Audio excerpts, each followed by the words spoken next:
बिस्मिल्लाहिर्रहमानिर्रहीम, अस्सलाम वालेकुम। हेलो पाकिस्तान।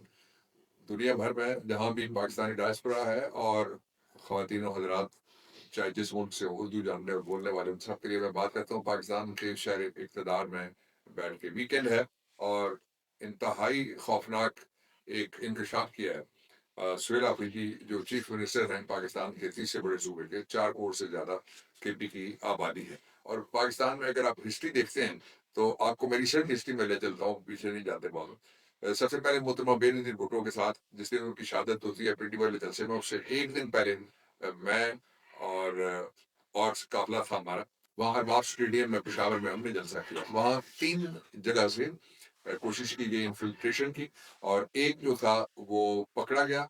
और जब पकड़ा गया तो जो मौके पे मीडिया मौजूद था उन्होंने कहा कि ही वाज वायर्ड, और उसने कुछ पहना हुआ था, जैकेट पहनी हुई थी जो इम्प्रोवाइज थी। और शाम को जो उस वक्त की हुकूमत ने बयान जारी किया, उन्होंने कहा चाइनीज पटाखे बरामद हुए थे इस शख्स से, ये पकड़ा गया था, यानी चाइनीज पटाखे बदन से बांध के वो आ रहा था। दूसरा फिर इमरान खान ने कहना शुरू किया, और बेनजीर भुट्टो शहीद वो कहती रही अपनी जिंदगी में, जो ही आई तो उस दिन ही तकरीबन 450 बंदे मार दिए गए। 18 की मैं बात कर रहा हूँ, कराची में। वहां भी मैं मौजूद था उस ट्रक के ऊपर। और जहां उन्होंने वो कहती रही कि मुझे सिक्योरिटी ठीक नहीं मिली, उनकी बात नहीं सुनी गई, इवेंचुअली उनकी शहादत हो गई। फिर इमरान खान ने कहना शुरू किया कि मेरे कत्ल के मंसूबे बन रहे हैं। 2 दफा उन्होंने मुझे बताया, जो मैंने प्रेस कॉन्फ्रेंसेस की, और वो मैं उस पे मैं एक वीलॉग कर चुका हूँ कुछ हफ्ते पहले। और फिर इवेंचुअली वो हमला हुआ जिसको हम वजीराबाद हमला कहते हैं, और वहाँ 3 शूटर मुख्तलिफ जगह पे बिठाए हुए थे। वो जो फोरेंसिक रिपोर्ट आई उसकी सीन ऑफ क्राइम उसके जरिए से ये तय हो गया। अब ये कोई छोटी सी बात नहीं है कि इसको शुगल में और इसको मजाक में और इसको ठट्ठे में उड़ा दिया जाए, जब एक सूबे का वजीर आला ये कहता है कि मेरे खिलाफ, वो एक सीरीज बताता है पूरी उसके अपने अल्फाज में, कि पहले मेरे खिलाफ स्मगलर का, कि मैं मनशियात की स्मगलर की कोई कहानियां चलाई गई, वो बयानिया नाकाम हो गया सुहेल आफरीदी के खिलाफ। फिर दहशत गर्दों का दोस्त और दहशत गर्द, वो बयानिया चलाया गया, वो बयानिया भी नाकाम हो गया। अब सुहेल अफरीदी के अपने बयान में ये दोनों बातें आई हैं। अगली बात जो तीसरी उसने कही है, वो भी बहुत ही खौफनाक है, कि फिर ये फैसला हुआ कि आप 3 काम करने हैं। सबसे पहले गवर्नर आने, वहां के लोगों ने खुल के कहा, यहाँ के लोगों ने खुल के कहा कि जी हम कंसिडर कर रहे हैं the option of imposing governor rule, कि लोगों के जो वोट से आई हुकूमत है उसको हटा के वहां पे एक शख्स को गवर्नर बना के वहां पे बिठा दिया जाए। और एक पुराने एक किसी कोने कुदरे में जो बैठे हुए सियासी तौर पे, उनको निकाला गया, वो साहब उनके इंटरव्यूज वगैरह भी करवाएंगे कि ये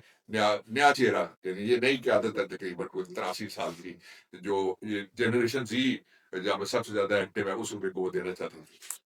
अब ये इससे भी अगला एक स्टेप है जो उसके सुहेल अफरीदी के अपने अल्फाज में कहते हैं, जब ये भी नाकाम हो गया तो फिर ये फैसला हुआ कि मुझे किसी जरिए से नाअहल करार दिलाया जाए। आपको याद है दरखास्तें आना शुरू हो गई इलेक्शन कमीशन ऑफ पाकिस्तान में, और इलेक्शन कमीशन किसका ये आप जानते ही हैं। उसके बाद फिर और इस तरह की चीजें छेड़ी गई कि जिनके जरिए से कोई डिस्क्वालिफिकेशन ढूंढी जाए, और डिस्क्वालीफाई करा के और वहां पे एक रजीम चेंज की जाए, और अपने कोई पसंदीदा अदाकार जो सियासी हैं उनको कोई रास्ता पिछले दरवाजे से, पतली गली में से उनको इक़्तिदार के सिंहासन पे बिठाया जाए। ये भी नाकाम हो गया। उन्होंने कहा कि जब स्मगलर और दहशतगर्द वाला बयानिया, 2 ऑप्शन ये हो गए, और तीसरा ऑप्शन जो गवर्नर राज वाला, और फिर नायली करके रिजीम चेंज। तो अब ये नाकाम होने के बाद उन्होंने कहा है कि मुझे कत्ल करने का मंसूबा, प्लान बनाया गया है। ये बड़ी सीरियस बात है, और ये सीरियस बात इसलिए है कि मुख्तलिफ लोग जो सरकार के हैं वो बहुत आग बरसाते रहे हैं, और वो बहुत लफ्जों के कोड़े बरसाते रहे हैं, और वो बहुत अल्फाज के दुर्रे बरसाते रहे हैं, जो इमरान खान, केपी और वहां नया चीफ मिनिस्टर सुहेल अफरीदी इनको जमा कर दिए। अब जाहिर है ये तीनों ही निशाने पे हैं। सुहेल अफरीदी ने खुद कहा कि उनकी जान को खतरा, उन्होंने नहीं कहा, उन्होंने बहुत अच्छे तरीके से इस बात को किया है। जान को खतरा वहां होता है जहां जान की बहुत ज्यादा बंदा परवाह करना शुरू कर दें। तो फिर वो चला जाता है हाइबरनेशन में। और जो दो ही जानवर हैं जो हाइबरनेशन में जाना पसंद करते हैं, या रीछ होता है वो आधा टाइम सोया रहता है साल में, और या सांप होता है जो आधा टाइम सोया रहता है। तो ये जो इंसान है, अशरफुल मखलूकात है, ये तो हर मौसम में अपने लोगों के साथ जीना चाहिए, अपने लोगों के साथ खड़े रहना चाहिए, अपने लोगों के साथ खुशी कभी गम दोनों सूरतों में उनके साथ रहना चाहिए। ये मेरे कागजों में बतौर वकील और फॉर्मल लॉ मिनिस्टर ये इंतहाई सीरियस बात है, और इस पे सुप्रीम कोर्ट के जजेस का कमीशन बिठाने की जरूरत कोई नहीं है। फौरी तौर पे मैं एडवाइस करता हूँ कि इसके ऊपर एफआईआर खुद जो गवर्नमेंट है वो लॉन्च करे कि वो कौन है जो कत्ल कराना चाहता है, और जिस प्लान का सुहेला अफरीदी ने कहा है उसको रिकॉर्ड में आना चाहिए। जो शोबाज है और हाइब्रिड रिजीम है और फॉर्म 47 है, उन्होंने पूरी कोशिश की कि ट्रंप को सुपर पावर, यानी जाती तौर पर ट्रंप को सुपर पावर, अमेरिका तो पावर है ही, लेकिन अब सुपर कितनी रह गई है चाइना के आने के बाद और रूस के आने के बाद और यूरोप के एक अलहदा से इकट्ठे होने के बाद। अब ये बहस तलब बात है, और इसी ये जो टेन्योर है इसमें इसका फैसला होगा ना, जो अमेरिकन सदर का टेन्योर है कि अमेरिका के पास जो इंटरनेशनल ऑर्डर के ऊपर वो कितना बड़ा एक्टर और कितना बड़ा डायरेक्टर और कितना बड़ा करू मुल्क रह गया है। कुछ चीजें हैं मैं उन पे अलग से किसी वक्त बात करूंगा, लेकिन आज ये मौजूद है कि इस साबित हुआ है कि यहाँ पाकिस्तान में ट्रम्प सुपर पावर नहीं है। वैसे तो मुसलमानों के लिए सारी दुनिया में और अहले ईमान के लिए अल्लाह ताला सबसे बड़ी सुपर पावर और सुप्रीमो से भी ऊंची पावर ऐसी है जिसके पास सारी कायनात अ, उसके उसकी जात के कब्जा कुदरत में है।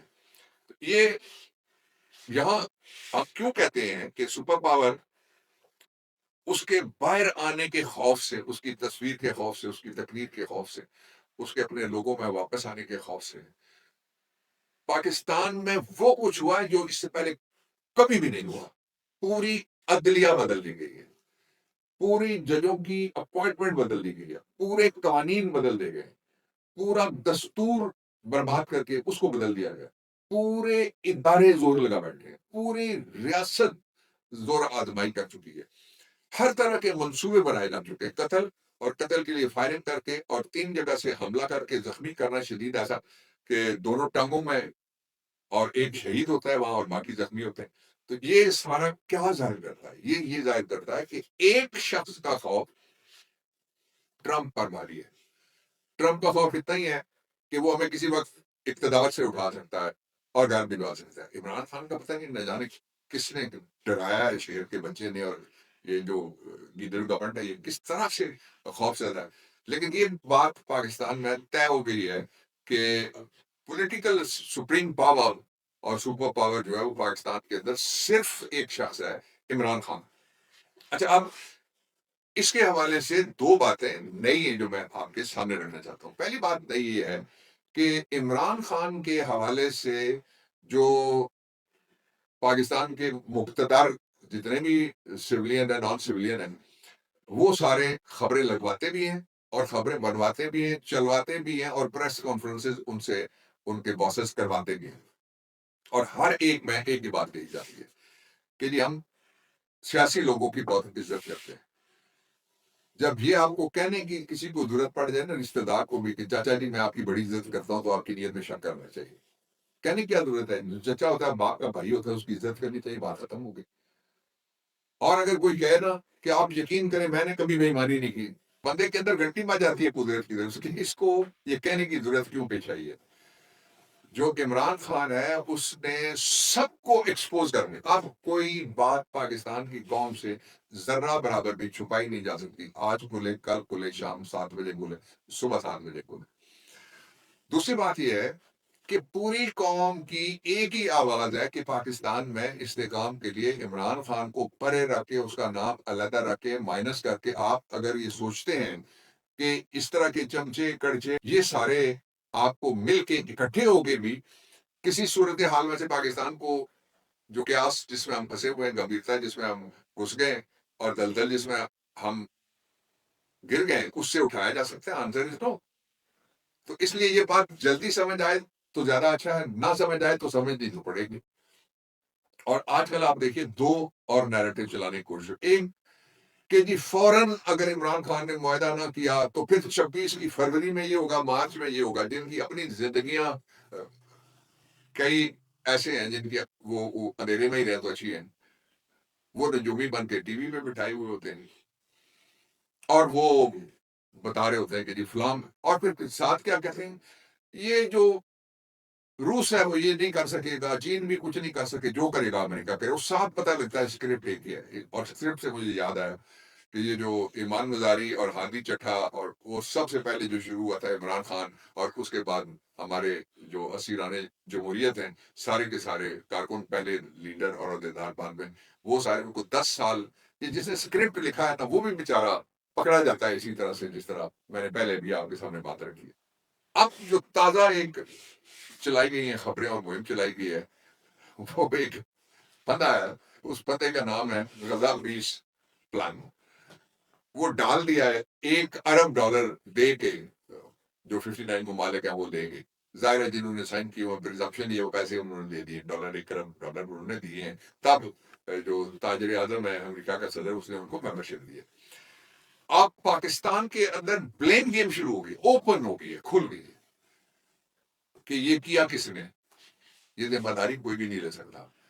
آج جو 30 بندے یا 50 بندے جس پہ بول رہے ہیں، ساری قوم اس میں سوچ بھی رہی ہے، ایک ڈسکورس ہوا ہے جو یہاں سے نکلتا ہے، ایک یہاں سے نکلتا ہے، اور ایک پھر گلی میں نکلتا ہے۔ اس کو کوئی مائی کا لال، جو جس طرح سے ڈھاکہ پہلے سرنڈر ہوا تھا، اسی طرح سے غزہ سرنڈر میں ہمیں فری کرنے کی اجازت پاکستان میں عوام نہیں دے گے کسی کو بھی جو مرضی کر۔ اس لیے یہ جو شوباز ہے اور اس کی کیبنٹ ہے اور اس کی پارٹی ہے، یہ کسی اور طرف پھینک رہی ہے، جس طرح آگ کا گولا وہ ادھر پھینک رہا ہے وہ واپس پھینک رہا ہے، اور جس طرح یہ گلے کی، میں نے بتایا کہ توک بن گیا ہے اور پھندا بن گیا ہے، اس میں سے اپنی اپنی گردن بچانے کی کوششیں ابھی سے شروع ہو گئی ہیں۔ فوری طور پہ حکومت کو بلیم گیم کرنے کے بجائے یہ اعلان کرنا چاہیے کہ کسی قیمت کے اوپر بھی، میں نے آپ کل کا دیکھی قدر بلاگ میں نے آپ کے سامنے رکھا ہے کہ جو کانفلکٹس ہیں، لڑائیاں ہیں، جنگیں ہیں، ان کے اندر پاکستان کو شامل کیا گیا، ان کے اندر لکھا ہوا ہے۔ میں نے ابھی تو یہ کھولے نا، اس کی بات کی تردید کریں، جو میں نے کل آپ کے سامنے رکھی تھی، وہ CNN انٹرنیشنل کا میں نے آپ کے سامنے میں چیپٹر میں سے لفظ وہاں سے لیں گے، آپ کو دکھائے بھی اور آپ کے سامنے چلائیں گے۔ آخری بات یہ کہ ایران کے ارد گرد، جارڈن میں بھی، قطر میں بھی، اور کچھ اور جو جتنے بھی حامی ہیں غزہ بیس والے، سارے ممالک آپ شامل کر لیں، وہاں پوزیشننگ الائز صدر ٹرمپ کے جو ہیں، جن میں برطانیہ پہلے نمبر پہ ہے، اور باقی انہوں نے اپنے جنگی جہاز بیرک بیڑے سارے، رینج انہوں نے 2 طرح سے طے کی ہوئی ہے۔ ایک جو قطر والا ہے وہ رینج کے اندر ہے، وہاں فوراً ایران کا پار کی رینج میں ہے وہ۔ جو اردن میں چنی گئی جگہ وہ تقریباً 950 کلومیٹر دور ہے، تو اس لیے وہاں تک شاید ان کا خیال ہے کہ ایران کے پاس وہ بیلسٹک میزائل نہیں ہے جو اتنے دور مار کریں گے، لیکن کچھ ہونے والا ہے۔ تھوڑا بہت مجھے، میں عرب میڈیا ریگولرلی فالو کرتا ہوں، کچھ میرے ان روڈ بھی ہیں اچھی سطح پہ، لیکن میں اس میں کوئی تبصرہ نہیں کرنا چاہتا، اس لیے میری خواہش ہے کہ ایران کو کچھ نو برادر اسلامی پڑوسی ملک ہے، وہ سارا کچھ ادھر آئے گا، خدا نخواستہ اگر ادھر شروع ہوا، اور یہ دستخط کرنے کے بعد یہ حکومت بتائے قوم کو یہ کس طرح اور کس منہ سے ان کی کتنی ہمت ہے کہ یہ کسی کانفلکٹ میں حصہ بننے کا معاہدہ ٹرمپ کے ساتھ بیٹھ کے کر کے، اس کا فخر کر کے لوگوں کو دکھا کے اس سے بھاگیں گے کیسے۔ یہ پاکستان کو بند گلی میں انہوں نے ڈال دیا ہے۔ اللہ ہمیں ناصر و پاکستان میں